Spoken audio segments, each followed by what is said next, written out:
Hello every one. ഇന്ന് നമുക്ക് section 224 പഠിക്കാം. സെക്ഷൻ 224 എന്ന് പറയുന്നത് ഇൻകമാണ്. ഏതൊക്കെ റെസിപ്റ്റ്സ് ആണ് ഇൻകം ടാക്സ് ആക്ടിൻ്റെ അണ്ടറിൽ ഇൻകമായിട്ട് കൺസിഡർ ചെയ്യുന്നത് എന്നാണ് ഈ സെക്ഷൻ പറയുന്നത്. നമുക്ക് എൻ്റെ എക്സ്പ്ലനേഷനിലേക്ക് പോകാം.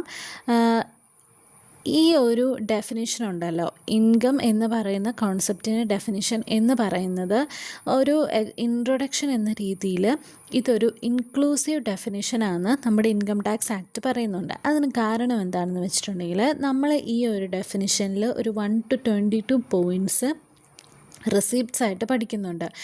ഈ ഒരു 22 റെസിപ്റ്റ്സ് അല്ലാതെ കുറച്ച് എമൗണ്ട് അല്ലെങ്കിൽ കുറച്ച് റെസിപ്റ്റ്സും കൂടെ, അത് ഒരു ഇൻക്ലൂസീവ് ഡെഫിനിഷനാണ്. അതായത് നമ്മൾ സ്പെസിഫിക് ആയിട്ട് മെൻഷൻ ചെയ്തിട്ടുള്ള റെസിപ്റ്റ്സ് അല്ലാതെ മറ്റു റെസിപ്റ്റ്സും ഈ ഒരു ഇൻകമായിട്ട് കൺസിഡർ ചെയ്യപ്പെടുന്നുണ്ട്. അതാണ് സെക്ഷൻ 224ൻ്റെ ഒരു സ്പെഷ്യാലിറ്റി എന്ന് പറയുന്നത്. Section 224 of the Income Tax Act 1961 defines the term income. The definition starts with the word includes, which means it is an inclusive definition and not an exhaustive one. Therefore, the scope of income is broad and can cover receipts not specifically mentioned in the section. അതായത് specific ആയിട്ട് സെക്ഷനിൽ mention ചെയ്യാത്ത റെസിപ്റ്റ്സും ഇൻകമായിട്ട് ഈ ഒരു ഡെഫിനിഷനിൽ consider ചെയ്യുന്നുണ്ട്. Receipts not specifically mentioned in the section. Okay, ഇതാണ് ഡെഫിനിഷൻ ഓഫ് ഇൻകത്തിൻ്റെ ഒരു ഇൻട്രൊഡക്ഷൻ എന്ന് പറയുന്നത്. ഇനി നമുക്ക് ആ 1 to 22 പോയിൻറ്റ്സ് ഡീറ്റെയിൽ ആയിട്ട് നോക്കാം. Receipts specifically included in income under section 224. അതായത് ഏതൊക്കെ റെസിപ്റ്റ്സ് ആണ് ഇൻകം എന്ന് പറയുന്ന സെക്ഷൻ 224 സ്പെസിഫിക് ആയിട്ട് ഇൻക്ലൂഡ് ചെയ്തേക്കുന്നത് നോക്കാം. ഒന്നാമത്തെ ഇൻകമാണ് പ്രോഫിറ്റ് ആൻഡ് ഗെയിൻസ് എന്ന് പറയുന്നത്. പ്രോഫിറ്റ് ആൻഡ് ഗെയിൻസ് എന്ന് പറയുമ്പം ഏതെങ്കിലും ഒരു ബിസിനസ്സിൽ നിന്നോ പ്രൊഫഷനിൽ നിന്നോ അല്ലെങ്കിൽ ഏതെങ്കിലും അതർ ആക്ടിവിറ്റീസിൽ നിന്ന് ഒരു പേഴ്സണ് ഒരു ഇൻകം ജനറേറ്റ് ചെയ്യപ്പെടുന്നുണ്ടെങ്കിൽ ആ ഒരു ഇൻകത്തിനെ പറയുന്ന പേരാണ് പ്രോഫിറ്റ് ആൻഡ് ഗെയിൻസ് എന്ന്. അത് ഇത്രയേ ഉള്ളൂ. ജസ്റ്റ് നമ്മുടെ ബേസിക് കാര്യമാണ് റെസിപ്റ്റ്സ് ആയിട്ട് കൺസിഡർ ചെയ്യുന്ന ഈ കേസിൽ നമ്മുടെ ബിസിനസ്സിൽ നിന്ന് അല്ലെങ്കിൽ നമ്മുടെ ഏതെങ്കിലും പ്രൊഫഷനിൽ നിന്ന് അല്ലെങ്കിൽ ഏതെങ്കിലും അതർ ആക്ടിവിറ്റീസിൽ നിന്ന് നമുക്കൊരു ഇൻകം ജനറേറ്റ് ചെയ്യപ്പെടുന്നു. ആ ഒരു എമൗണ്ടിനെ നമ്മുടെ ഇൻകം അണ്ടർ സെക്ഷൻ 224 റെസിപ്റ്റ് ആയിട്ടാണ് കൺസിഡർ ചെയ്യുന്നത്. അതുകൊണ്ട് തന്നെ ആ ഒരു എമൗണ്ട് എന്ന് പറയുന്നത് ടാക്സബിളാണ്. രണ്ടാമത്തെ കേസാണ് ഡിവിഡൻസ് എന്ന് പറയുന്നത്. ഒരു കമ്പനിയിലെ ഷെയർ ഹോൾഡേഴ്സിന് എമൗണ്ട് അല്ലെങ്കിൽ ഏതെങ്കിലും ഒരു പോർഷൻ ഡിവിഡൻ്റായിട്ട് കിട്ടുവാണെങ്കിൽ ആ ഡിവിഡൻ്റായിട്ട് കിട്ടിയ എമൗണ്ട് ഇൻകമായിട്ടാണ് കൺസിഡർ ചെയ്യുന്നത്. അതുകൊണ്ട് തന്നെ ടാക്സബിളാണ്. ഇനി മൂന്നാമത്തെ കോൺസെപ്റ്റ് എന്ന് പറയുന്നത് വോളണ്ടറി കോൺട്രിബ്യൂഷൻസിൻ്റെ കോൺസെപ്റ്റാണ്. എന്ന് പറഞ്ഞാൽ എന്താണ്? നമ്മളീ പറഞ്ഞിരിക്കുന്ന ഇത്രയും ഇൻസ്റ്റിറ്റ്യൂഷൻസ് അല്ലെങ്കിൽ ഓർഗനൈസേഷൻസ് ഉണ്ട്. Charitable or religious trust or institutions, പിന്നെന്താ റിസർച്ച് അസോസിയേഷൻസ്, പിന്നെന്താ യൂണിവേഴ്സിറ്റീസ് അല്ലെങ്കിൽ എഡ്യൂക്കേഷണൽ ഇൻസ്റ്റിറ്റ്യൂഷൻസ്, അല്ലെങ്കിൽ ഹോസ്പിറ്റൽസ്, അല്ലെങ്കിൽ മെഡിക്കൽ ഇൻസ്റ്റിറ്റ്യൂഷൻസ്, അല്ലെങ്കിൽ electoral ട്രസ്റ്റുകൾ.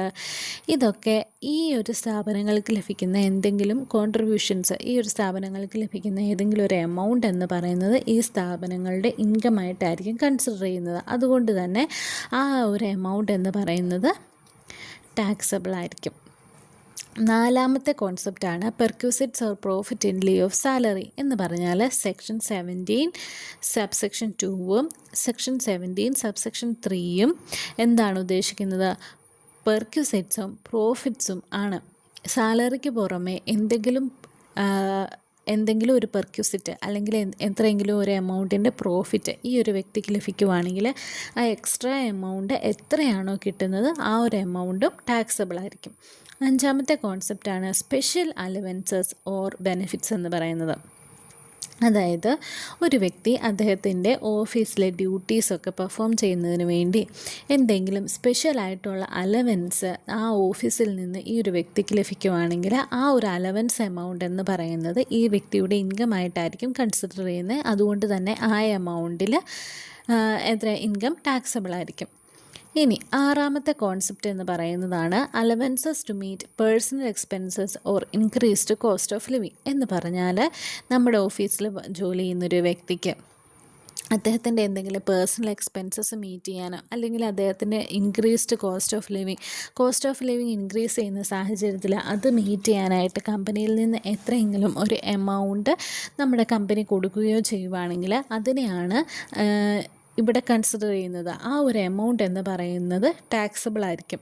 Any allowance granted to the assessee to meet personal expenses at the place where duties are performed. നമ്മൾ പറഞ്ഞു duties അയാൾ ഏത് സ്ഥലത്താണോ പെർഫോം ചെയ്യുന്നത് ആ ഒരു സ്ഥലത്ത് പേഴ്സണൽ എക്സ്പെൻസസ് മീറ്റ് ചെയ്യാൻ ആ ഒരു കമ്പനിയുടെ വക എത്രയെങ്കിലും എമൗണ്ട് ലഭിക്കുന്നുണ്ടെങ്കിൽ അത്, or at the place where the assessee ordinary resides, അല്ലെങ്കിൽ അദ്ദേഹം നോർമലി താമസിക്കുന്ന സ്ഥലത്ത് എന്തെങ്കിലും എക്സ്പെൻസസ് മീറ്റ് ചെയ്യാൻ എന്തെങ്കിലും എമൗണ്ട് ലഭിക്കുന്നുണ്ടെങ്കിൽ, അല്ലെങ്കിൽ or to compensate for increased cost of living is treated as living income.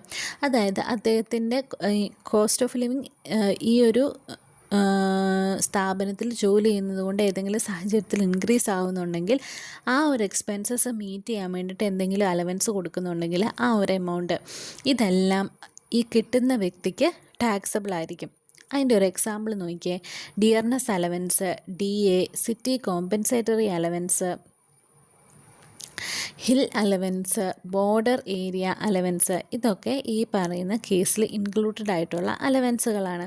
These allowances are generally taxable unless specifically exempt under the income tax act. നമ്മുടെ ഇൻകം ടാക്സ് ആക്റ്റിൽ എന്തെങ്കിലും ഒരു specific ആയിട്ടുള്ള exemption ഈ ഒരു കേസുകൾ തന്നിട്ടില്ലെങ്കിൽ ഉറപ്പായിട്ടും ഈ ഒരു അലവൻസ് എന്ന് പറയുന്നത് ഈ വ്യക്തിക്ക് എന്താണ് ടാക്സബിൾ ആയിരിക്കും. ഇതിൻ്റെ പർപ്പസ് എന്ന് നോക്കിയേ. Such allowances are given to compensate employees for high living cost, difficult working conditions or additional personal expenses due to employment.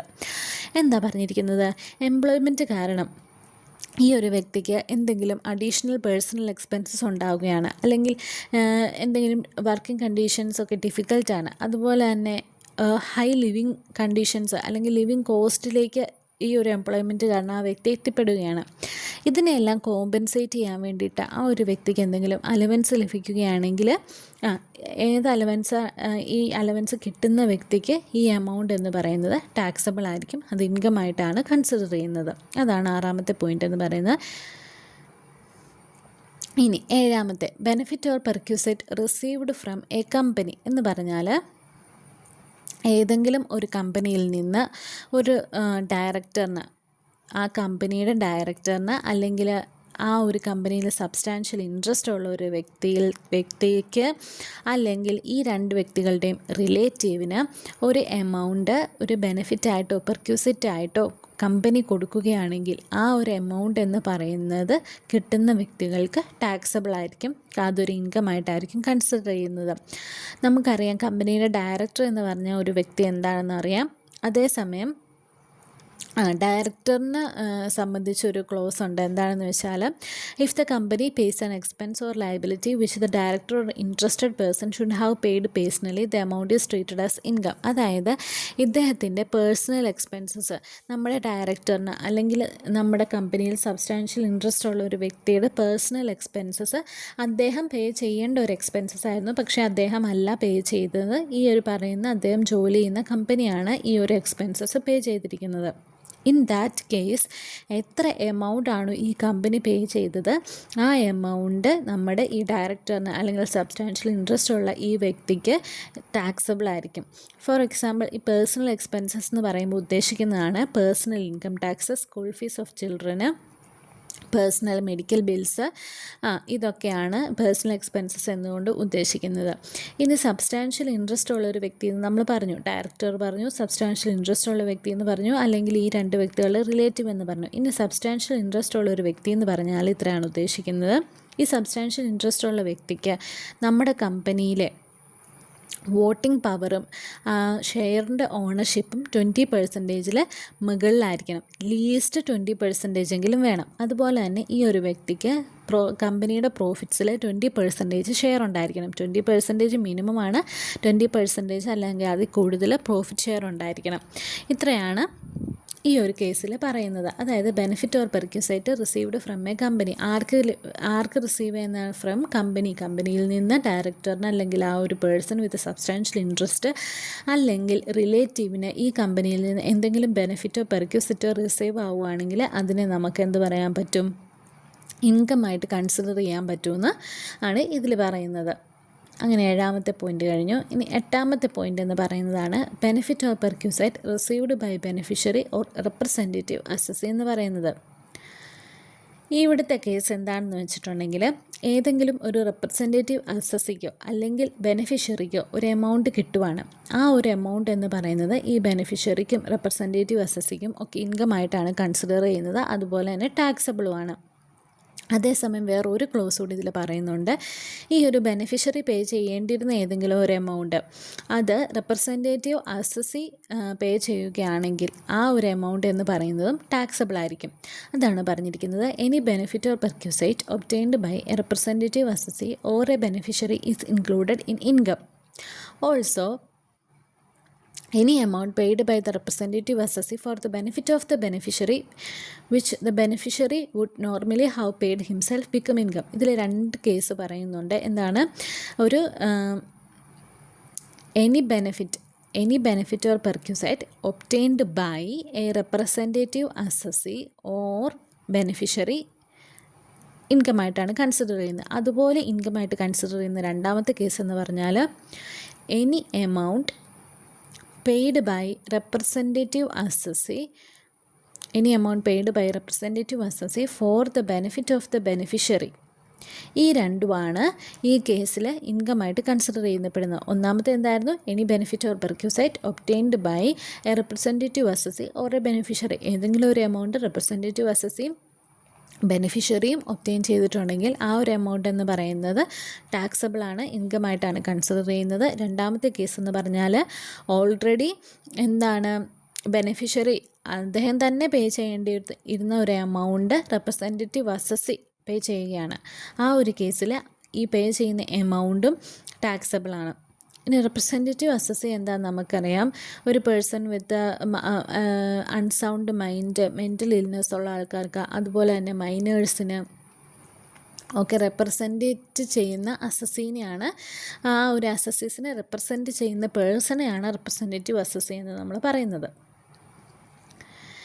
ഇനി 11ാമത്തെ കേസ് എന്ന് പറയുന്നത് profit and gains of business or പ്രൊഫഷനാണ്. ഇവിടെ പറയുന്നത് സെക്ഷൻ 28 ഇമ്പോർട്ടൻ്റ് ആയിട്ടുള്ള സെക്ഷനാണിത്. The following profit and gains chargeable under the head profit and gains of business or profession are included in income. അതായത് section 28 incomes ആയിട്ട് പറഞ്ഞിരിക്കുന്ന എല്ലാ ഇൻകംസും ഈ 11ാമത്തെ പോയിൻ്റായ profit and gains of business or പ്രൊഫഷനിലാണ് വരുന്നത്. അതുപോലെ തന്നെ അതിൽ section 3A, 3B, 3C, 5 and 5Aയും ഇതിൽ ഇൻക്ലൂഡഡ് ആണ്.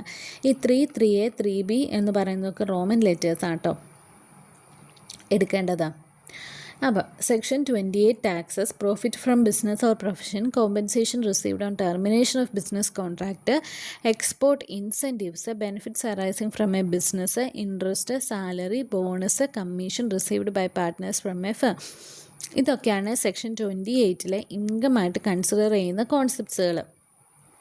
എക്സാമ്പിൾ നോക്കിയാൽ a shop owner earns profit from sales, the profit is taxable business income under section 28. Section 28 അനുസരിച്ച് ഒരു ഷോപ്പ് ഓണർ ഇൻകം ഏൺ ചെയ്യുന്നുണ്ട്. ആ ഇൻകം എന്ന് പറയുന്നത് ബിസിനസ്സിൻ്റെ പ്രോഫിറ്റ് ആയിട്ടാണ് കൺസിഡർ ചെയ്യുന്നത്. അതുകൊണ്ട് തന്നെ ഈ ഒരു ഇൻകമായിട്ട് കൺസിഡർ ചെയ്യുന്നത് കൊണ്ട് തന്നെ ഈ ഒരു ഇൻകം എന്ന് പറയുന്നത് ടാക്സബിളാണ്.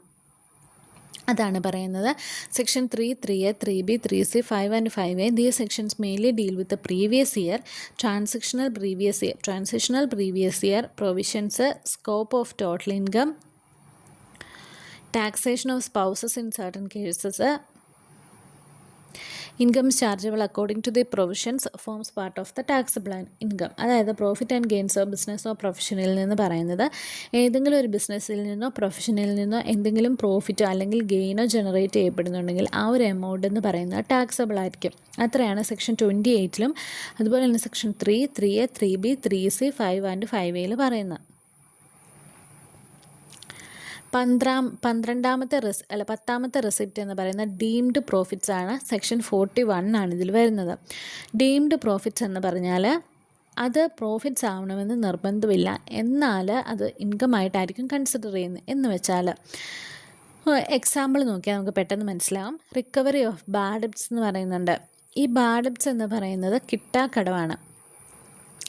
ബാഡ് ഡെബ്റ്റ്സ് കിട്ടില്ല എന്ന് വിചാരിച്ച് നമ്മളത് എഴുതി തള്ളുന്നു, നമുക്കതിൽ നിന്നൊരു ഡിഡക്ഷൻ ലഭിക്കുന്നു. പക്ഷേ ലേറ്റർ ഈ കിട്ടില്ല എന്ന് വിചാരിച്ച എമൗണ്ട് ആ വ്യക്തി നമുക്ക് തിരിച്ചു തരുവാണ്. ഇൻ ദാറ്റ് കേസ് ഈ കിട്ടില്ല എന്ന് വിചാരിച്ച എമൗണ്ട് നമുക്ക് കിട്ടുന്ന ആ ഒരു എമൗണ്ട് ഉണ്ടല്ലോ, അത് ടാക്സബിളാണ്. അതാണ് ഡീംഡ് പ്രോഫിറ്റ് എന്ന് പറയുന്നത്. ഈ കിട്ടില്ല എന്ന് വിചാരിച്ച് കിട്ടിയ എമൗണ്ടിനെയാണ് ഡീംഡ് പ്രോഫിറ്റ് എന്ന് പറയുന്നത്. രണ്ടാമത്തെ കേസ് എന്ന് പറയുന്നതാണ് റെമിഷൻ ഓഫ് ട്രേഡിംഗ് ലയബിലിറ്റി. എന്ന് പറഞ്ഞാൽ ഏതെങ്കിലും ഒരു ക്രെഡിറ്റർ നമുക്ക് ലയബിലിറ്റി ആയിട്ടിരുന്ന ഒരു എമൗണ്ട് ഫോർഗിവൺ ചെയ്തു. അതായത് നമുക്ക് ലയബിലിറ്റി ആയിരുന്നു, പക്ഷേ അദ്ദേഹം ആ ഒരു എമൗണ്ട് ഫോർഗിവൺ ചെയ്തു, നമുക്ക് കൊടുക്കണ്ട എന്നുള്ളൊരു സിറ്റുവേഷൻ വന്നു. അതിൻ്റെ ഡിഡക്ഷനും അദ്ദേഹത്തിന് കിട്ടി. ലേറ്റ് ആ ക്രെഡിറ്റർ ഫോർഗീവ് ചെയ്ത എമൗണ്ട് ടാക്സബിൾ ആയിരിക്കും. ക്രെഡിറ്റർ ഫോർഗീവ് ചെയ്ത എമൗണ്ട് എന്ന് പറയുന്നത് ടാക്സബിൾ ആയിരിക്കും. ഈ ഒരു കേസൊക്കെയാണ് എന്ത് പറയുന്നത്, ഡീംഡ് പ്രോഫിറ്റ് എന്ന് പറയുന്നത് സെക്ഷൻ 41 അനുസരിച്ച്. ഇനി സെക്ഷൻ 59 ആണെങ്കിൽ recovery of certain deductions. If A deduction or allowance was allowed earlier and later the amount is recovered, such recovery becomes taxable income under section 59. എന്ന് പറഞ്ഞാൽ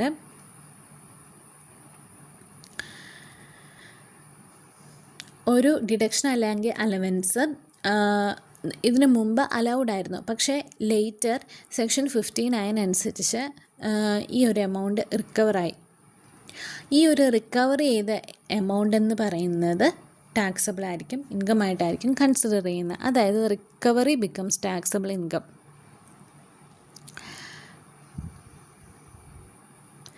11ാമത്തെ പോയിൻ്റാണ് value of benefit or perquisite എന്ന് പറയുന്നത്. The value of benefit or perquisite arising from a business or profession is treated as income under section 28. The benefit may or may not be convertible into money, must arise from business or professional activity. When a businessman or professional receives some extra benefit connected with the business, the value of that benefit becomes taxable income. Example, a company gives a foreign trip to a dealer for achieving sales targets. A supplier gives expensive electronic items to a trader. A professional receives free accommodation from a client. The monetary value of such a benefit is taxable as business income. എന്ന് പറഞ്ഞാൽ എന്താ, value of benefit or perquisite എന്ന് പറയുന്നത് ഉദ്ദേശിക്കുന്നത് എന്താണെന്ന് പറഞ്ഞാൽ ഏതെങ്കിലും ഒരു വ്യക്തിക്ക് ഒരു ബിസിനസ്സിൽ നിന്ന് എന്തെങ്കിലും ഒരു ബെനിഫിറ്റോ അല്ലെങ്കിൽ പെർക്യൂസൈറ്റോ ലഭിക്കുകയാണെങ്കിൽ അതിൻ്റെ മോണിറ്ററി വാല്യൂ എന്ന് പറയുന്നത് ടാക്സബിൾ ആയിരിക്കും. അതായത് എക്സാമ്പിൾ നോക്കിയാൽ നമുക്ക് മനസ്സിലാവും. സെയിൽസ് ടാർഗറ്റ് അച്ചീവ് ചെയ്തുകൊണ്ട് ഒരു വ്യക്തിക്ക് കമ്പനിയിൽ നിന്ന് അല്ലെങ്കിൽ ബിസിനസ് സ്ഥാപനങ്ങളിൽ നിന്ന് ഫോറിൻ ട്രിപ്പ് കിട്ടി. പിന്നെ supplier gives expensive electronic items to a ട്രേഡറിന് എക്സ്പെൻസീവ് ആയിട്ടുള്ള ഇലക്ട്രോണിക് ഐറ്റംസ് കൊടുത്തു.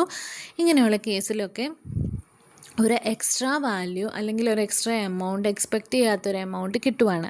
ഇൻ ദാറ്റ് കേസ് ഈ ഒരു എമൗണ്ട് എന്ന് പറയുന്നത് അതിൻ്റെ മോണിറ്ററി വാല്യൂ, ക്യാഷ് ആണെങ്കിൽ ക്യാഷ് ആയിട്ട്, അല്ലെങ്കിൽ അതിൻ്റെ മോണിറ്ററി വാല്യൂ എന്ന് പറയുന്നത് ടാക്സബിൾ ആയിരിക്കും. എത്രയാണോ മോണിറ്ററി വാല്യൂ, ഈ ഒരു എമൗണ്ട് കിട്ടുന്ന സാധനത്തിൻ്റെ മോണിറ്ററി വാല്യൂ ടാക്സബിൾ ആയിരിക്കും. അതാണ് ഈ value of benefit or perquisite എന്ന് പറയുന്ന സെക്ഷൻ കൊണ്ട് ഉദ്ദേശിക്കുന്നത്. ഇനി 12ാമത്തേന്ന് പറഞ്ഞാൽ capital gains chargeable under section 45 ആണ്. ഇനി capital gain taxable under section 45 is included in income. ഇനി ക്യാപിറ്റൽ ഗെയിൻ്റെ മീനിങ് നോക്കിയാൽ A capital gain arising when A capital asset is transferred for consideration and profit arises from such transfer. അതായത് capital gain എന്ന് പറയുന്നത് എന്തെങ്കിലും ഒരു കൺസിഡറേഷനോ അല്ലെങ്കിൽ പ്രോഫിറ്റിനോ വേണ്ടിയിട്ട് ഏതെങ്കിലും ഒരു ക്യാപിറ്റൽ അസറ്റ് ട്രാൻസ്ഫർ ചെയ്യുമ്പോൾ അല്ലെങ്കിൽ വിൽക്കുമ്പോൾ ലഭിക്കുന്ന എമൗണ്ടിനെയാണ് ക്യാപിറ്റൽ ഗെയിൻ എന്ന് പറയുന്നത്. നമുക്കറിയാം ക്യാപിറ്റൽ അസറ്റ് എന്ന് പറയുമ്പോൾ land, building, share, gold, mutual funds ഒക്കെ ഇൻക്ലൂഡഡ് ആണ്. അതുപോലെ തന്നെ ഈ ക്യാപിറ്റൽ ഗെയിന് രണ്ടായിട്ട് ക്ലാസിഫൈ ചെയ്തിട്ടുണ്ട്, ഷോർട്ട് ടൈം ക്യാപിറ്റൽ ഗെയിനും ലോങ് ടൈം ക്യാപിറ്റൽ ഗെയിനും. ഈ ഷോർട്ട് ടൈം ക്യാപിറ്റൽ ഗെയിൻ എന്ന് പറയുന്നത് എന്തെങ്കിലും ഒരു ഗെയിന് ഒരു ട്രാൻസ്ഫറിൽ നിന്ന്, ഒരു ക്യാപിറ്റൽ അസറ്റ് ട്രാൻസ്ഫറിൽ നിന്ന് എന്തെങ്കിലും ഒരു ഷോർട്ട് ടൈം ക്യാപിറ്റൽ, അതായത് ഒരു short time capital asset transfer ചെയ്യുന്നതിലൂടെ എന്തെങ്കിലും ഒരു ഗെയിൻ ലഭിക്കുകയാണെങ്കിൽ അതിനെയാണ് ഷോർട്ട് ടൈം ക്യാപിറ്റൽ ഗെയിൻ എന്ന് പറയുന്നത്. അതുപോലെ തന്നെ ലോങ് ടൈം ക്യാപിറ്റൽ ഗെയിൻ എന്ന് പറയുന്നത് long time capital asset transfer ചെയ്യുന്നതിലൂടെ എന്തെങ്കിലും ഗെയിൻ ഉണ്ടെങ്കിൽ അതിനെയാണ് ലോങ് ടൈം ക്യാപിറ്റൽ ഗെയിൻ എന്ന് പറയുന്നത്. ഈ ഒരു കേസിൽ എക്സാമ്പിൾ നോക്കിയാൽ കൂടുതൽ മനസ്സിലാവും. A person purchases land four ₹5 lakh. 5 lakhന് ഒരു വ്യക്തി ഒരു ലാൻഡ് പർച്ചേസ് ചെയ്തു. ശേഷം അതൊരു 8 ലക്ഷം രൂപയ്ക്ക് വിറ്റു. ഇതിൽ നിന്ന് 8ൽ നിന്ന് 5 പോയാൽ 3 ലക്ഷം രൂപയാണ് ഇദ്ദേഹത്തിന് ലാഭമായിട്ട് വന്നിട്ടുള്ളത്. അതിനെയാണ്, ലാഭം എമൗണ്ടിനെയാണ് ക്യാപിറ്റൽ ഗെയിൻ എന്ന് പറയുന്നത്. ഈ ലാഭം എമൗണ്ട് ആയിട്ടുള്ള 3 ലക്ഷം രൂപ സെക്ഷൻ 45 അനുസരിച്ച് ടാക്സബിൾ ആയിരിക്കും. അതാണ് ഇവിടെ പറയുന്നത്. അതിനെ ഒരു ഇൻകമായിട്ടാണ് കൺസിഡർ ചെയ്യുന്നത്. ഇനി 13ാമത്തെ പോയിന്റ് എന്ന് പറയുന്നതാണ് winning from lotteries, games, gamblings etcetera. ഇതിലെന്താ പറഞ്ഞിരിക്കുന്നത്? Any winning from lotteries, crossword puzzles, races including horse races, card games, gamblings, bettings, game shows, entertainment programs or any similar games are treated as income. These winnings are taxable regardless of the manner which they are earned. എന്താ പറഞ്ഞിരിക്കുന്നത്? ഏത് രീതിയിലാണ് ഈ ഒരു incomes earn ചെയ്തത് എന്ന് നോക്കാതെ lotteries, crossword puzzles, races, അതുപോലെ തന്നെ card games, gambling, betting, game shows, entertainment programmes അല്ലെങ്കിൽ സിമിലർ ആയിട്ടുള്ള ഗെയിംസ്, ഇതിൽ നിന്നൊക്കെ ജനറേറ്റ് ചെയ്യപ്പെടുന്ന ഇൻകം എന്ന് പറയുന്നത് ടാക്സബിളാണ്. ഇനി ലോട്ടറിയുടെ മീനിങ് പറയുന്നുണ്ട്. Lottery includes prizes awards by draw of lots, prizes won by chance, prizes under any scheme or arrangements by any name. Example എന്ന് പറയുന്ന lucky draw prizes, online lottery winnings, festival bumper lottery. Card games and other games എന്ന് പറയുമ്പം television game shows, online competitions, quiz contest, electronic gaming platforms, reality entertainment കോൺടെസ്റ്റുകളൊക്കെ. Example winning cash prize from a TV quiz programme is a taxable income. ഇതിൻ്റെ tax treatment വരുവാണെങ്കിൽ such winnings are usually taxed as a special rate under the income tax and generally no basic exemption benefit is allowed against such income. ഈ ഒരു winning from lottery, gamblings, games എന്ന് പറയുന്ന സെഷനിൽ എന്താ ഉദ്ദേശിക്കുന്നതെന്ന് വെച്ചിട്ടുണ്ടെങ്കിൽ എത്ര എമൗണ്ട് ഏത് രീതിയിലാണ് ഈ ഒരു ഇൻകം ഗെയിൻ ചെയ്തത് എന്ന് നോക്കാതെ ഫുൾ എമൗണ്ട് എന്ന് പറയുന്നത് ടാക്സബിൾ ആയിരിക്കും. യൂഷ്വലി ഈ ഒരു എമൗണ്ട് എന്ന് പറയുന്നത് സ്പെഷ്യൽ റേറ്റ്സിലായിരിക്കും ടാക്സബിൾ ആവുന്നത്. എങ്കിലും സ്പെഷ്യൽ റേറ്റ്സ് ആയിരിക്കും ടാക്സബിൾ ആയിരിക്കും. പക്ഷേ നോർമലി ഈ ഒരു കേസിൽ എക്സംഷൻസ് ഒന്നും അവൈലബിൾ ആയിരിക്കില്ല. ഇനി 14ാമത്തെ പോയിന്റ് എന്ന് പറയുന്നതാണ് employers contributions received by employer. Any sum received by an employer from employees as contribution towards provident fund, superannuation fund, employees state insurance fund or any employee welfare fund is treated as income of the employer. എന്താ പറഞ്ഞിരിക്കുന്നത്? എംപ്ലോയിയുടെ കയ്യിൽ നിന്ന് ഒരു contribution ലഭിക്കുകയാണ്, ഒരു amount ലഭിക്കുകയാണ്. അത് എന്തിൻ്റെ പേരിലൊക്കെ ആയിരിക്കാം? പ്രോവിഡൻറ്റ് ഫണ്ടിൻ്റെ പേരിലായിരിക്കാം, സൂപ്പർ അന്വേഷൻ ഫണ്ടിൻ്റെ പേരിലായിരിക്കാം, എംപ്ലോയി സ്റ്റേറ്റ് ഇൻഷുറൻസ് ഫണ്ടിൻ്റെ പേരിലായിരിക്കാം. ഈ ഒരു കേസിലൊക്കെ എംപ്ലോയർക്ക് എന്തെങ്കിലും ഒരു എമൗണ്ട് പേ ചെയ്യുന്നുണ്ട്. ആ എമൗണ്ട് എന്ന് പറയുന്നത് ആർക്ക് ടാക്സബിൾ ആയിരിക്കും? എംപ്ലോയർക്ക് ടാക്സബിൾ ആയിരിക്കും. അതിൻ്റെ റീസൺ എന്ന് പറയുന്നത് the employer receives the amount from employees and hold it in trust before depositing it with appropriate അതോറിറ്റീസിന് ഇത് ഡെപ്പോസിറ്റ് ചെയ്യുന്നതിന് മുൻപ് എംപ്ലോയർ ആയിരിക്കും ഇതിനെ ഹോൾഡ് ചെയ്യുന്നത്. അതുകൊണ്ട് തന്നെയാണ് ഇത് എംപ്ലോയർക്ക് ടാക്സബിൾ ആവാനുള്ള കാരണം. എക്സാമ്പിൾ നോക്കിയേ, an employer deducts PF from employees salary. That deducted amount becomes income of the employer initially under section 224, though the deduction may later be allowed if deposited within the prescribed time. Important point. If the employer fails to deposit the contribution within the prescribed due date, deduction may be disallowed. എന്താ പറഞ്ഞിരിക്കുന്നത്? ഇത്ര ഒരു amount എംപ്ലോയർക്ക് കൊടുക്കുന്നു. ഈ ഒരു amount hold ചെയ്ത് വെക്കുവാണ് employer. Prescribed ആയിട്ടുള്ള ടൈമിന് ഡെപ്പോസിറ്റ് ചെയ്യാതെ ഇദ്ദേഹം ഹോൾഡ് ചെയ്ത് വെക്കുകയാണ്. അങ്ങനെയുള്ള കേസിൽ ഈ എമൗണ്ട് എന്ന് പറയുന്നത് ടാക്സബിൾ ആയിരിക്കും.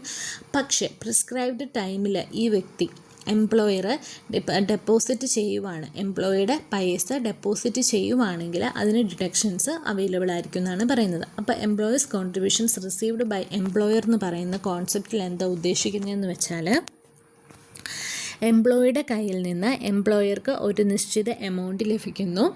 എന്തിൻ്റെ പേരിലായിരിക്കാം? പ്രൊവിഡൻറ്റ് ഫണ്ടിൻ്റെ പേരിലാക്കാം, സൂപ്പറാനുവേഷൻ്റെ ഫണ്ടിൻ്റെ പേരിലാക്കാം, എംപ്ലോയി സ്റ്റേറ്റ് ഇൻഷുറൻസ് ഫണ്ടിൻ്റെ പേരിലായിരിക്കാം. ഈ ഒരു കേസിൽ ഈ എമൗണ്ട് എംപ്ലോയർ പ്രിസ്ക്രൈബ്ഡ് ടൈം ലിമിറ്റിനുള്ളിൽ ഡെപ്പോസിറ്റ് ചെയ്യുകയാണെങ്കിൽ ഇദ്ദേഹത്തിന് ഡിഡക്ഷൻസ് ലഭിക്കും. അല്ലാത്ത കേസിൽ എംപ്ലോയറിന് കൊടുത്ത എമൗണ്ടിൽ എംപ്ലോയർക്ക് ടാക്സബിൾ ആയിരിക്കും. ഇനി 15ാമത്തെ പോയിന്റ് എന്ന് പറയുന്നതാണ് amount received under key man insurance policy. Any sum received under a Keyman insurance policy including bonus amount is treated as income. എന്താ പറഞ്ഞിരിക്കുന്നത്? ബോണസ് എമൗണ്ട് ഉൾപ്പെടെയുള്ള എമൗണ്ട് കീമാൻ ഇൻഷുറൻസ് പോളിസിയിൽ ടാക്സബിൾ ഇൻകം ആയിരിക്കും.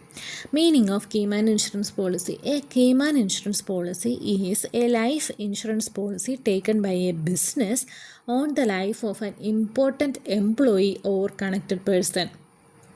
The insured person may be employee, director, partner or any person connected with the business. The objective is to protect the business from financial loss caused by the death of such a key person.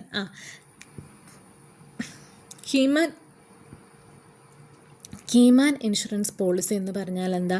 ആ ഒരു വേർഡിൽ തന്നെയുണ്ട് key man. ഏതെങ്കിലും ഒരു business സ്ഥാപനത്തിൻ്റെ important ആയിട്ടുള്ള ഒരു വ്യക്തിയുടെ പേരിൽ എടുക്കുന്ന ഇൻഷുറൻസ് പോളിസിയാണ് കീമാൻ ഇൻഷുറൻസ് പോളിസി എന്ന് പറയുന്നത്. ഈ ഒരു വ്യക്തി എന്ന് പറയുന്നത് ഏതെങ്കിലും ഒരു എംപ്ലോയി ആയിരിക്കാം, ബിസിനസ് സ്ഥാപനത്തിലെ ഏതെങ്കിലും ഒരു എംപ്ലോയി ആയിരിക്കാം, അല്ലെങ്കിൽ ഏതെങ്കിലും ഒരു ഡയറക്ടർ ആവാം, അല്ലെങ്കിൽ പാർട്ട്ണർ ആവാം, അല്ലെങ്കിൽ any other person connected with the business who is important to the ബിസിനസ്സിന് ഇമ്പോർട്ടൻ്റ് ആയിട്ടുള്ള ഒരു വ്യക്തിയുടെ മേലിൽ, അതായത് ഇദ്ദേഹത്തിന് എന്തെങ്കിലും സംഭവിച്ചാൽ ബിസിനസ്സിന് ലോസ് വരും എന്ന കേസാണെങ്കിൽ ആ ഒരു വ്യക്തിയുടെ പേരിൽ ആ ഒരു ലോസ് മിറ്റിഗേറ്റ് ചെയ്യാൻ വേണ്ടിയിട്ട് എടുക്കുന്ന ഇൻഷുറൻസിനെയാണ് കീമാൻ ഇൻഷുറൻസ് പോളിസി എന്ന് പറയുന്നത്. ഇനി കീമാൻ്റെ എക്സാമ്പിൾ എന്ന് പറയുന്നത് managing director, highly skilled employee, important sales executive, technical expert, partner of A firm. അതായത് ഹൈലി സ്കിൽഡ് ആയിട്ടുള്ള ഏതൊരു പേഴ്സണും, അതായത് ഈ ഒരു വ്യക്തിയുടെ അഭാവത്തിൽ ബിസിനസ് സ്ഥാപനത്തിന് വളരെയധികം ലോസ് ഉണ്ടാവും എന്ന കേസാണെങ്കിൽ ഈ ഒരു വ്യക്തിയിൽ കീമാൻ ഇൻഷുറൻസ് പോളിസി എടുത്തു വെക്കും. ഇതിൻ്റെ ടാക്സബിലിറ്റി എന്ന് പറയുന്നത് premium paid by the business is generally allowed as a business expenditure. Okay, business expenditure ആയിട്ടാണ് പ്രീമിയം അടച്ച പ്രീമിയം എമൗണ്ടിനെ ഒരു ബിസിനസ് എക്സ്പെൻഡിച്ചർ ആയിട്ടാണ് കൺസിഡർ ചെയ്യുന്നത്. Amount received, any amount received on maturity, surrender or death benefit is taxable as income. Bonus received under the policy is also taxable. എന്താ പറഞ്ഞിരിക്കുന്നത്? ഇനി premium amount ഒരു ബിസിനസ് എക്സ്പെൻഡിച്ചർ ആയിട്ടാണ് consider ചെയ്യുന്നതെങ്കിലും after amount receive ചെയ്യാമെന്ന് വെച്ചോ, ആ amount receive ചെയ്യുന്നത് എപ്പോൾ വേണമെങ്കിലും ആവാം. ഒന്നെങ്കിൽ ആ ഒരു കീമാൻ ഇൻഷുറൻസ് പോളിസി മെച്യൂർഡ് ആയതിനു ശേഷമാകാം, അല്ലെങ്കിൽ ആ ഒരു കീമാൻ ഇൻഷുറൻസ് സറണ്ടർ ചെയ്തതിന് ശേഷമാകാം, അല്ലെങ്കിൽ ആ ഒരു കീമാൻ അല്ലെങ്കിൽ ആ ഇമ്പോർട്ടൻറ്റ് പേഴ്സൻ്റെ ഡെത്തിന് ശേഷമാകാം എമൗണ്ട് ലഭിക്കുന്നത്. ഈ കിട്ടുന്ന എമൗണ്ട് ബോണസ് ഉൾപ്പെടെ ടാക്സബിൾ ഇൻകം ആയിരിക്കും ബിസിനസ്സിന്. ഇനി അസൈൻമെൻറ്റ് ഓഫ് ദ പോളിസി എന്ന് പറഞ്ഞാൽ, if the key man insurance policy is assigned to another person without consideration it stills continues to be treated as a key man insurance policy for taxation purpose. Example, a company takes a key man insurance policy on the life of its managing director. Premium paid by the company allowed as business expense. Maturity amount received by company taxable income. If the policy is later assigned to the managing director without payment, tax provisions may still apply. എന്താ പറഞ്ഞിരിക്കുന്നത്? ഒരു key man insurance policy നമ്മളൊരു വ്യക്തിയുടെ പേരിലെടുക്കുന്നു. ആ വ്യക്തിയുടെ premium amount, ആ വ്യക്തിയുടെ key man insurance പോളിസിയിലേക്ക് company അടയ്ക്കുന്ന പ്രീമിയം എമൗണ്ട് എന്ന് പറയുന്നത് ബിസിനസ് എക്സ്പെൻസ് ആയിട്ടാണ് കൺസിഡർ ചെയ്യുന്നത്. ഇനി മെച്യൂരിറ്റി വന്ന ശേഷം ലഭിക്കുന്ന എമൗണ്ട് ബോണസ് ഉൾപ്പെടെ എന്തായിട്ടാണ് കൺസിഡർ ചെയ്യുന്നത്? ടാക്സബിൾ ഇൻകം ആയിട്ടാണ് കൺസിഡർ ചെയ്യുന്നത്. ഇനി ശേഷം ഈ ഒരു എമൗണ്ട് എന്ന് പറയുന്നത് മാനേജിങ് ഡയറക്ടറിന് അസൈൻ ചെയ്യുവാണെങ്കിൽ, പക്ഷേ പേയ്മെൻ്റ് ഒന്നും നടത്തിയിട്ടില്ല, അപ്പോഴും ടാക്സ് പ്രൊവിഷൻസ് എന്ന് പറയുന്നത് അപ്ലൈഡ് ആണ്. അതാണ് കീമാൻ ഇൻഷുറൻസ് പോളിസിയുടെ കേസ് പറയുന്നത്. ഇതിൽ 3 കാര്യങ്ങൾ നമ്മൾ ശ്രദ്ധിക്കാനുണ്ട്. കീമാൻ ഇൻഷുറൻസ് പോളിസി എന്താണെന്നുള്ളത്, കീമാൻ ഇൻഷുറൻസ് പോളിസിയുടെ പ്രീമിയം എമൗണ്ട് എന്ന് പറയുന്നത് ബിസിനസ് എക്സ്പെൻഡിച്ചർ ആയിട്ടാണ് കൺസിഡർ ചെയ്യുന്നത് എന്നുള്ളത്. പിന്നെ ഇതിൻ്റെ എമൗണ്ട് റിസീവ് ചെയ്ത് കഴിയുമ്പം ആ ഒരു എമൗണ്ട് ടാക്സബിൾ ഇൻകം ആയിട്ടാണ് കൺസിഡർ ചെയ്യുന്നത്, ഇൻക്ലൂഡിങ് ബോണസ് എമൗണ്ട് അതിൻ്റെ ടാക്സബിൾ ഇൻകം ആയിട്ടാണ് കൺസിഡർ ചെയ്യുന്നത്. ഇനി ഈ ഒരു പോളിസി എമൗണ്ട് ഏത് പേഴ്സൻ്റെ പേരിലാണോ പോളിസി എടുത്തിരിക്കുന്നത് ആ ഒരു പേഴ്സണിലേക്ക് അസൈൻ ചെയ്യുകയാണ്, പക്ഷേ പേയ്മെൻ്റ് ഒന്നും അതിലേക്ക് കൺസിഡർ ചെയ്യുന്നില്ല എന്നുള്ള കേസാണെങ്കിൽ ഈ ടാക്സ് പ്രൊവിഷൻസ് അപ്പോഴും അപ്ലൈ ആവുന്നുണ്ടെന്നാണ് ഈ ഒരു പോയിന്റ് പറയുന്നത്.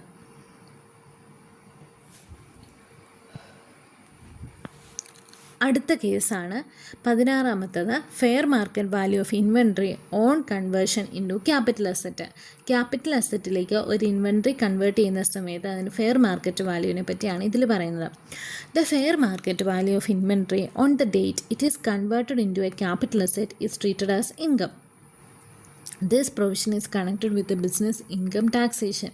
Sometimes a person converts stock in trade or inventory into a capital asset. When such a conversion takes place, the fair market value of the inventory on the date of the conversion becomes taxable. എന്താ പറഞ്ഞിരിക്കുന്നത്? ഏതെങ്കിലും ഒരു capital asset ഏതെങ്കിലും ഒരു inventory, അതായത് നമ്മുടെ stock in ട്രേഡൊക്കെ ഒരു capital അസറ്റായിട്ട് convert ചെയ്യുവാണെങ്കിൽ ആ കൺവേർട്ട് ചെയ്യുന്ന ദിവസത്തെ ഫെയർ മാർക്കറ്റ് വാല്യൂ ഇൻകം ആയിട്ടായിരിക്കും കൺസിഡർ ചെയ്യുന്നത്. What is inventory or stock in trade? നമുക്കറിയാം, inventory means goods held by business purpose such as land held by a real estate dealer, shares held by a trader, goods kept for sale. അതായത് stock in trade എന്ന് പറഞ്ഞാൽ ഓരോ വ്യക്തികളുടെയും business വ്യത്യസ്തമായിരിക്കും. ഒരു real estate ഡീലറിൻ്റെ കേസിൽ അദ്ദേഹത്തിൻ്റെ stock in trade എന്ന് പറയുന്ന ഏതെങ്കിലും ഒരു ലാൻഡ് ആവാം. അതേസമയം ഒരു ട്രേഡറിൻ്റെ കേസിൽ അദ്ദേഹത്തിൻ്റെ സ്റ്റോക്ക് ഇൻ ട്രേഡ് എന്ന് പറയുന്ന കുറച്ച് ഷെയർസ് ആവാം. അതേസമയം ഒരു മാനുഫാക്ചറിങ് യൂണിറ്റിൻ്റെ കേസിലാണെങ്കിൽ അദ്ദേഹത്തിന് സെയിൽ ചെയ്യാൻ വെച്ചിരിക്കുന്ന ഗുഡ്സ് എന്ന് പറയുന്നതായിരിക്കും സ്റ്റോക്ക് ഇൻ ട്രേഡ് എന്ന് പറയുന്നത്. അതേസമയം ക്യാപിറ്റൽ അസറ്റ് എന്ന് പറയുന്നത് എന്താണ്? A capital asset is property held for investment purposes such as investment land, long term shares, buildings held S investment. അതായത് ഏതെങ്കിലും ഒരു അസറ്റ് ഇൻവെസ്റ്റ്മെൻറ്റ് പർപ്പസസിന് വേണ്ടിയിട്ട് വെച്ചിരിക്കുന്ന അസറ്റ്സ്, ഇൻവെസ്റ്റ്മെൻറ്റ് പർപ്പസായിട്ട് വെച്ചിരിക്കുന്ന അസറ്റ്സ്. അതായത് നമുക്ക് ഉടനെ ഒന്നും ആ ഒരു അസറ്റ്സ് എന്ന് പറയുന്നത് വിൽക്കാനായിട്ടുള്ള ഉദ്ദേശമില്ല. അപ്പോൾ ഒരു ഇൻവെസ്റ്റ്മെൻ്റ് ആയിട്ടാണ് വ്യക്തി ആ ഒരു അസറ്റിനെ കാണുന്നതെങ്കിലാണ് അതിനെയാണ് ക്യാപിറ്റൽ അസറ്റ് എന്ന് പറയുന്നത്. ഇനി എക്സാമ്പിൾ നോക്കിയാൽ, A land leader holds land as stock in trader. അദ്ദേഹത്തിൻ്റെ സ്റ്റോക്ക് ഇൻ ട്രേഡായിട്ട് ഒരു വ്യക്തി ഒരു ലാൻഡിനെ കൺസിഡർ ചെയ്യുന്നുണ്ട്. അദ്ദേഹം നോർമലി ഒരു റിയൽ എസ്റ്റേറ്റ് ഡീലർ ആവാനാണ് സാധ്യത. ആ ഒരു ലാൻഡിൻ്റെ കോസ്റ്റ് എന്ന് പറയുന്നത് 10 lakhs ആണ്. അതേസമയം ഈ ഒരു ലാൻഡ് അദ്ദേഹം ക്യാപിറ്റൽ അസറ്റായിട്ട് കൺവേർട്ട് ചെയ്തു. അന്നത്തെ ആ ഒരു അസറ്റിൻ്റെ ഫെയർ മാർക്കറ്റ് വാല്യൂ എന്ന് പറയുന്നത് 18 lakhs ആണ്. അത് അദ്ദേഹം ലേറ്റർ അന്നത്തെ ദിവസത്തെ ഫെയർ മാർക്കറ്റ് വാല്യൂ 18 lakh ഉണ്ടായിരുന്ന ആ ദിവസം തന്നെ അദ്ദേഹം അതൊരു ഇൻവെസ്റ്റ്മെൻറ്റ് പ്രോപ്പർട്ടി ആയിട്ട് കൺവേർട്ട് ചെയ്തു അദ്ദേഹത്തിൻ്റെ.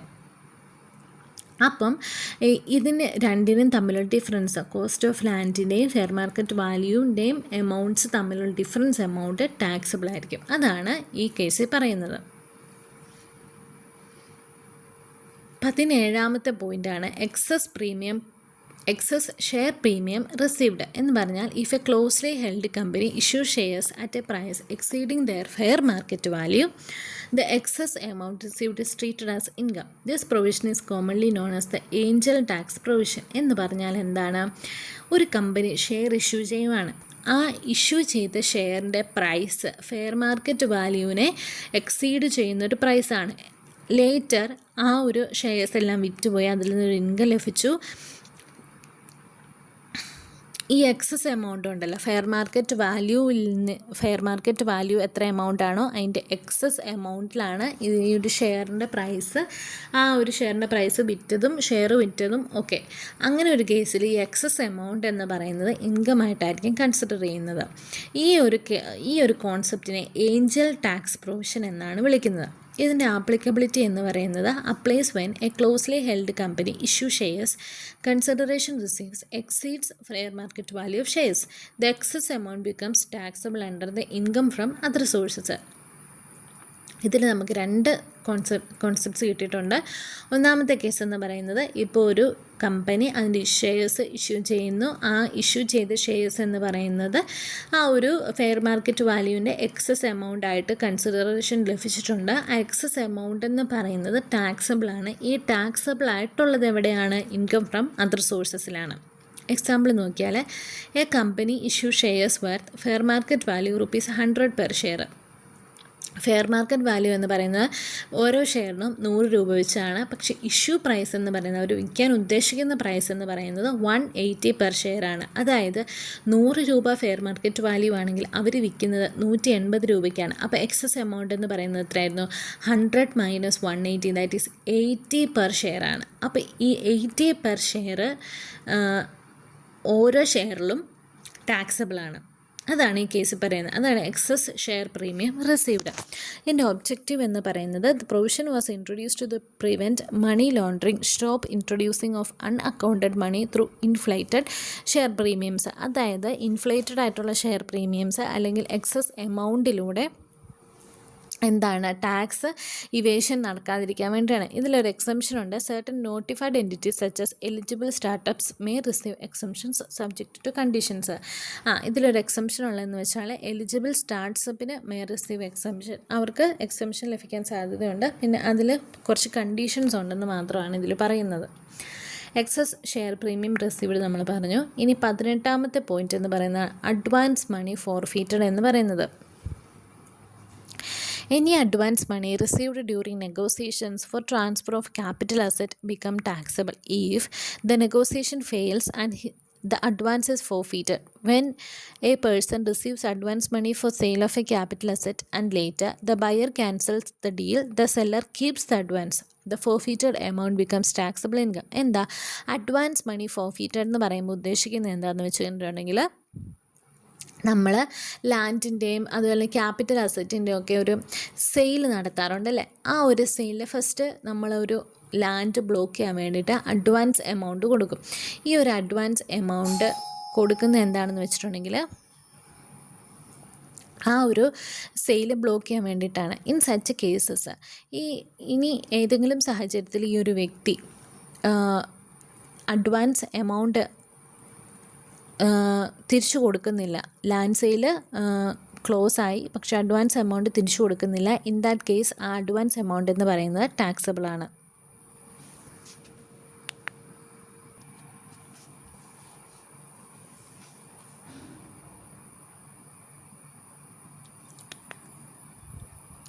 ഇനി അടുത്ത കേസ് എന്ന് പറയുന്നതാണ് 19th point, money or property received without or for inadequate consideration, section 56 subsection 2. ഇതിൽ ക്ലോസ് 10. ഇതിലെന്താ പറയുന്നതെന്ന് വെച്ചാൽ, any amount of property received without consideration or for inadequate consideration may become taxable in the hands of the recipient. This provision aims to prevent tax avoidance through gift or under valued transfers. അതായത് ഏതെങ്കിലും ഒരു property അല്ലെങ്കിൽ ഒരു മണി inadequate consideration, അതായത് അതിൻ്റെ ശരിക്കുമുള്ള വാല്യൂവിൽ നിന്ന് കുറവുള്ള എമൗണ്ടിലാണ് ഈ ഒരു വ്യക്തി പ്രോപ്പർട്ടി അല്ലെങ്കിൽ ഏതെങ്കിലും ഒരു എമൗണ്ട് റിസീവ് ചെയ്യുന്നതെന്ന് വെച്ചാൽ, വിത്തൗട്ട് കൺസിഡറേഷൻ ഒന്നെങ്കിൽ കൺസിഡറേഷൻ ഒന്നും ഉണ്ടാകത്തില്ല, അല്ലെങ്കിൽ ഇന്നാഡിക്വേറ്റ് ആയിട്ടുള്ള കൺസിഡറേഷൻ ആയിരിക്കും. ഇങ്ങനെയുള്ളൊരു കേസിൽ റെസിപ്പിയൻ്റ് ഏത് വ്യക്തിയാണോ ആ ഒരു വാല്യൂ കിട്ടുന്നത്, ഏത് വ്യക്തിക്കാണോ ആ ഒരു ലാൻഡ് കിട്ടുന്നത് അല്ലെങ്കിൽ എന്തെങ്കിലും ഗിഫ്റ്റ് അങ്ങനെ എന്താണെന്ന് വെച്ചാൽ വിത്തൗട്ട് കൺസിഡറേഷൻ അല്ലെങ്കിൽ ഇനാഡിക്വേറ്റ് ആയിട്ടുള്ള കൺസിഡറേഷനിൽ ഏത് വ്യക്തിക്കാണോ ലഭിക്കുന്നത് ആ വ്യക്തിക്ക് ഈ ഒരു എമൗണ്ട് എന്ന് പറയുന്നത് ടാക്സബിൾ ആയിരിക്കും. ഇത് ആപ്ലിക്കബിൾ ആയിട്ടുള്ളത് ഇൻഡിവിജ്വൽസിന്, HUFസിന്, ഫേംസിന്, കമ്പനീസിന് അല്ലെങ്കിൽ ഏതെങ്കിലും പേഴ്സൺസിനായിരിക്കും ഇത് ആപ്ലിക്കബിൾ ആയിട്ടുള്ളത്. ഇതിൽ കുറച്ച് ടൈപ്സ് കവർ ആയിട്ടുണ്ട്. മണി റിസീവ്ഡ് വിത്തൗട്ട് കൺസിഡറേഷൻ എന്ന് പറഞ്ഞാൽ if money receives exceeds prescribed limits without consideration it become taxable.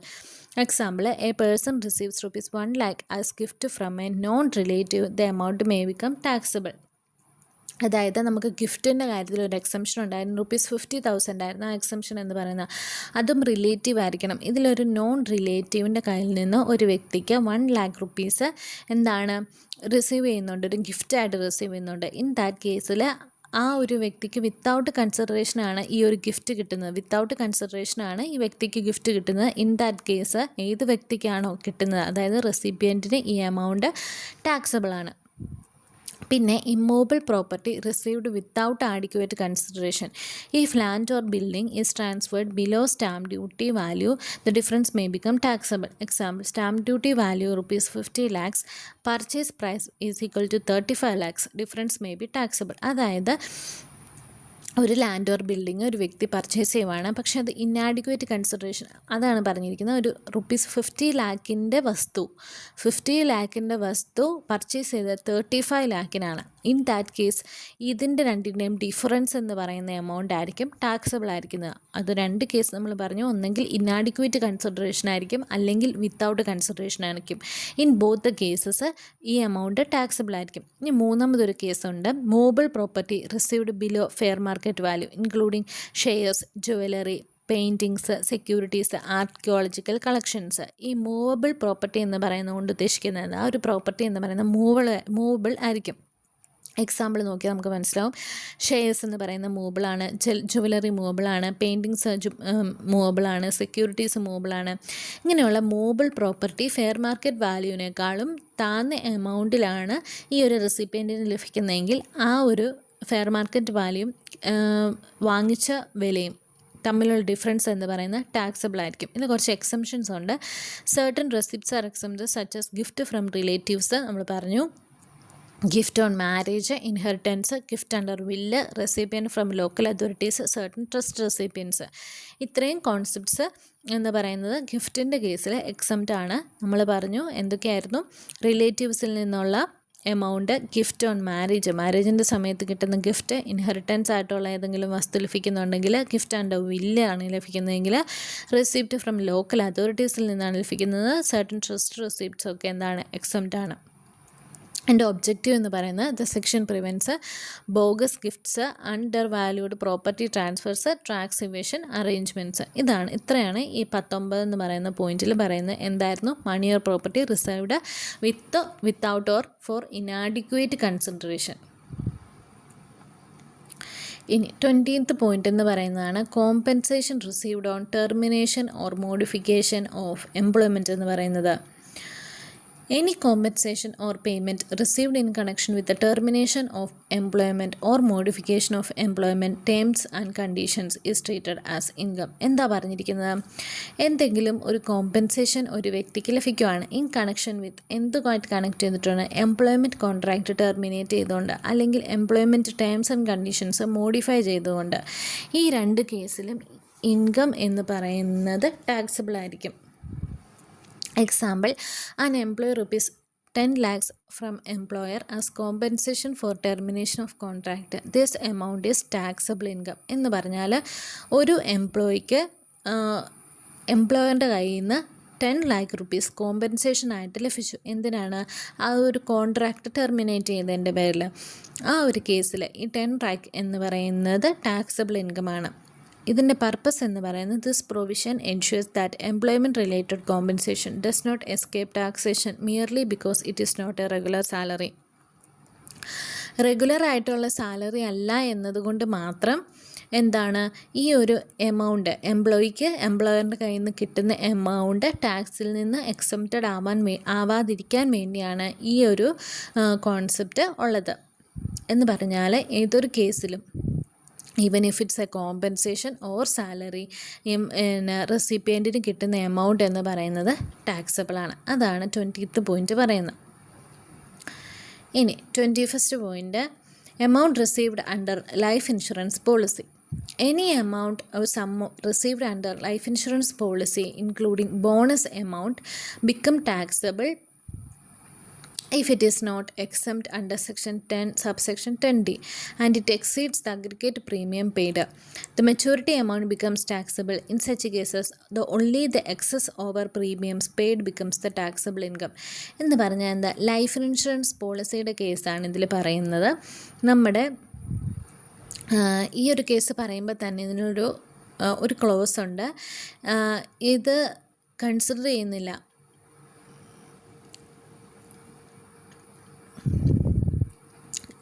രണ്ട് ഇൻഷുറൻസ് പോളിസിക്ക് ഈ ഒരു കോൺസെപ്റ്റ് അല്ലെങ്കിൽ ഈ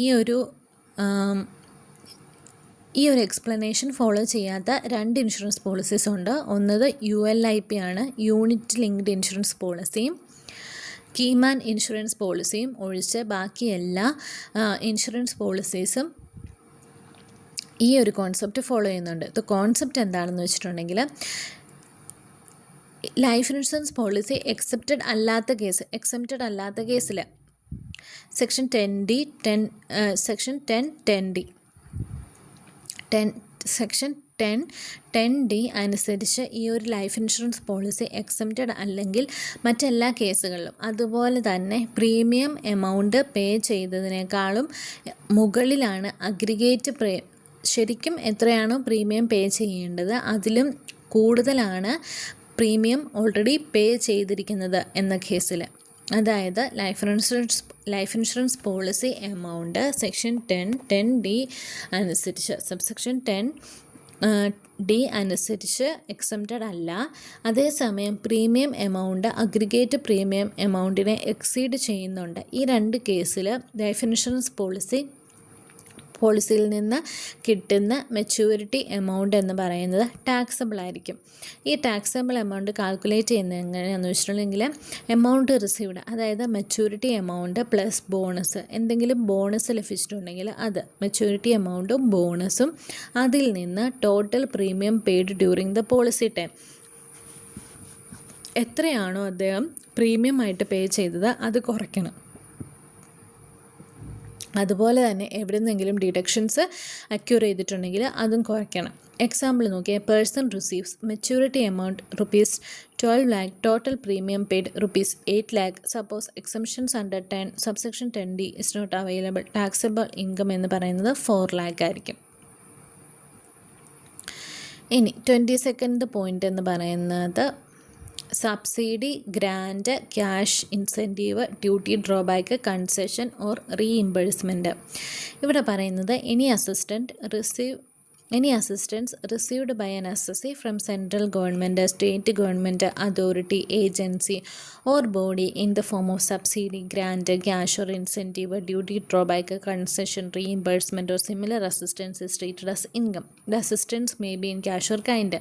ഗവൺമെൻറ്റിൻ്റെ ഭാഗത്തു നിന്ന് ഏതെങ്കിലും സെൻട്രൽ ഗവൺമെൻറ്റോ സ്റ്റേറ്റ് ഗവൺമെൻറ് അല്ലെങ്കിൽ ഏതെങ്കിലും ഒരു അതോറിറ്റിയോ ഏജൻസിയോ അല്ലെങ്കിൽ ബോഡിയോ ഏതെങ്കിലും ഒരു സ്ഥാപനത്തിൻ്റെ ഭാഗത്തു നിന്ന് ഏതെങ്കിലും ഒരു വ്യക്തിക്ക് സബ്സിഡി ആയിട്ട് എന്തെങ്കിലും ഒരു എമൗണ്ട് ലഭിക്കുകയാണെങ്കിൽ ആ എമൗണ്ട് ടാക്സബിൾ ആണ്. Government assistance given for business or professional purposes generally taxable as income unless specifically excluded. Example നോക്കുവാണെങ്കിൽ, export incentives, power subsidies, transport subsidy, interest subsidy, refund of government duty, cash incentives for industrial production linked incentives. അതാണ് പറയുന്നത്. ഏതെങ്കിലും ഇൻസെൻറ്റീവ്സോ ഗ്രാൻറ്റോ അങ്ങനെ എന്തെങ്കിലും amount ഏതെങ്കിലും അതോറിറ്റിയുടെ കയ്യിൽ നിന്ന് ലഭിക്കുകയാണെങ്കിൽ ആ എമൗണ്ട് എല്ലാം ടാക്സബിൾ ആയിരിക്കും. ഡ്യൂട്ടി ഡ്രോബാക്ക് എന്ന് പറഞ്ഞാൽ ഇത്രയേ ഉള്ളൂ. എക്സ്പോർട്ട് എൻകറേജ് ചെയ്യാൻ വേണ്ടിയിട്ട്, എക്സ്പോർട്ട് പ്രൊമോട്ട് ചെയ്യാൻ വേണ്ടിയിട്ട് ഡ്യൂട്ടി ആയിട്ട് അടച്ച എമൗണ്ട് തിരിച്ചു കൊടുക്കുന്നതിനെയാണ് ഡ്യൂട്ടി ഡ്രോബാക്ക് എന്ന് പറയുന്നത്. ആ എമൗണ്ട് ടാക്സബിൾ ഇൻകം ആണ്. ഇനി വേവർ ഓർ കൺസെഷൻ എന്ന് പറയുമ്പം, if the government waves loan, electricity dues, taxes or gives concession the benefit may become taxable income എന്ന് പറഞ്ഞാൽ, ഗവൺമെൻറ്റിന് വേവർ ഓർ കൺസെഷൻ എന്ന് പറയുമ്പം ലോണ്, ഇലക്ട്രിസിറ്റി ഡ്യൂസ്, ടാക്സ് അല്ലെങ്കിൽ എന്തെങ്കിലും കൺസെഷൻ, ആ ഒരു എമൗണ്ട് എന്ന് പറയുന്നത് ടാക്സബിൾ ഇൻകം ആയിട്ടാണ് കൺസിഡർ ചെയ്യുന്നത്. എക്സാമ്പിൾ പറയുവാണെങ്കിൽ, government grants ₹5 lakh subsidy to a manufacturing unit. ഒരു മാനുഫാക്ചറിങ് യൂണിറ്റ് സബ്സിഡി ആയിട്ട് ഗവൺമെൻറ് 5 ലക്ഷം രൂപ കൊടുത്തു. The subsidy is generally taxable unless covered by the subsidy amount എന്ന് പറയുന്നത് ടാക്സബിൾ ആണ്.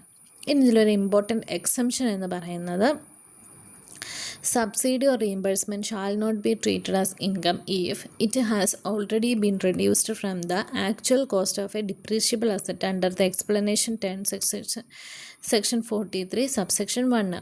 ഇതിലൊരു ഇമ്പോർട്ടൻറ്റ് എക്സംഷൻ ഉണ്ട്. When the subsidy is directly related to the purchase of depreciable asset machinery plant building subsidy reduces the asset cost for the depreciation purposes. In such case taxation it gain again as income would amount to double taxation, therefore it is excluded from income. ഇവിടെ പറയുന്നതെന്ന് പറഞ്ഞാൽ നമുക്കൊരു example നോക്കിയാൽ കുറേയും കൂടെ മനസ്സിലാവും. എങ്ങനെയാണെന്ന് വെച്ചിട്ടുണ്ടെങ്കിൽ ഒരു മെഷീന് 20 ലക്ഷം രൂപ കോസ്റ്റായി, അതിൽ 4 ലക്ഷം രൂപ എന്ന് പറഞ്ഞാൽ ഗവൺമെൻറ് സബ്സിഡിയാണ്. അതിൽ ഡിപ്രീസിയേഷൻ എന്ന് പറയുമ്പം 20 lakhs മൈനസ് 4 lakh എന്ന് പറയുന്നത് 16 lakh.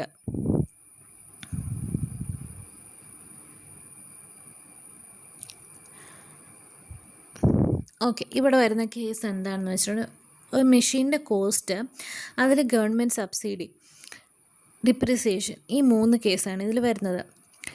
ഇതിൽ മെഷീൻ്റെ കോസ്റ്റ് എന്ന് പറയുന്നത് 20 ലക്ഷം രൂപ, അതിൽ ഗവൺമെൻറ് സബ്സിഡി 4 ലക്ഷം രൂപ. ഇതിൽ മെഷീൻ്റെ കോസ്റ്റ് 20 ലക്ഷം രൂപയിൽ നിന്ന് സബ്സിഡി കുറച്ചു, എന്നിട്ട് 16 ലക്ഷം രൂപ. ഇങ്ങനെയാണ് ഈ 16 ലക്ഷം രൂപയിലാണ് ഡിപ്രിസിയേഷൻ കോസ്റ്റ് ചെയ്യുന്നതെങ്കിൽ എക്സംപ്റ്റഡ് ആണ്, കുഴപ്പമില്ല. അല്ലാത്ത കേസിൽ ഇപ്പോൾ 20 lakhs തന്നെയാണ് ഡിപ്രിസിയേഷൻ കോസ്റ്റ് ചെയ്യുന്നതെങ്കിൽ സബ്സിഡി വേറെ കൺസിഡർ ചെയ്യേണ്ടതായിട്ട് വരും. The provision ensures government incentives linked to business are taxed properly avoiding double taxation with subsidy already reduces asset cost. അതായത് സബ്സിഡി അസറ്റ് കോസ്റ്റ് ഇങ്ങനെ കുറയ്ക്കുവാണെങ്കിൽ, അതായത് 20 lakhs നിന്ന് 4 lakhs കുറച്ച് കഴിഞ്ഞപ്പം ഒരു അസറ്റിൻ്റെ കോസ്റ്റ് കുറയ്ക്കുവാണ് ഓൾറെഡി. ഇനി സപ്പോസ് ഈ 4 lakhs സബ്സിഡി കുറയ്ക്കുന്നില്ലെങ്കിൽ അവിടെ ഒരു പിന്നെ ടാക്സേഷൻ ഇൻകത്തിൻ്റെ ബേസിൽ ടാക്സ് ചെയ്ത് കഴിയുമ്പം ഒരു ഡബിൾ ടാക്സേഷൻ സംഭവിക്കും. ഈ ഒരു കേസാണ് ഇവിടെ പറയുന്നത്. ഇതൊരു എക്സംഷൻ്റെ ഒരു ഇത് കൂട്ടാണ്. ഇൻകമായിട്ട് കൺസിഡർ ചെയ്യുമ്പോൾ ജസ്റ്റ് ഡിപ്രിസിയേഷൻ കോസ്റ്റ് ചെയ്യുമ്പോൾ സബ്സിഡിയുടെ എമൗണ്ടും കൂടി കുറച്ചെടുക്കുന്നതായിരിക്കും കൂടുതൽ നല്ലത്. അല്ലെങ്കിൽ അല്ലാതെ എടുക്കുവാണെങ്കിലും കുഴപ്പമില്ല. പക്ഷേ ഐദർ ദ കേസ്, ഏതെങ്കിലും ഒരു കേസേ നമ്മൾ ചൂസ് ചെയ്യാൻ പാടുള്ളൂ. അല്ലെങ്കിൽ ടാക്സ് അവോയ്ഡൻസ് അല്ലെങ്കിൽ ഡബിൾ ടാക്സേഷൻ ഉണ്ടാവുന്നതാണ്. When subsidy is directly related to the purchase of a depreciable asset, machinery, plant, building, subsidy reduces the asset cost for the depreciation purposes. In such cases, taxing it again as income would amount to double taxation, therefore it is excluded from income. അതാണ് നമ്മൾ പറഞ്ഞിരിക്കുന്നത്. നമ്മുടെ already ഉള്ള asset കോസ്റ്റിൽ നിന്ന് subsidy amount കുറച്ചിട്ട് വേണം depreciation calculate ചെയ്യാൻ വേണ്ടിയിട്ട്.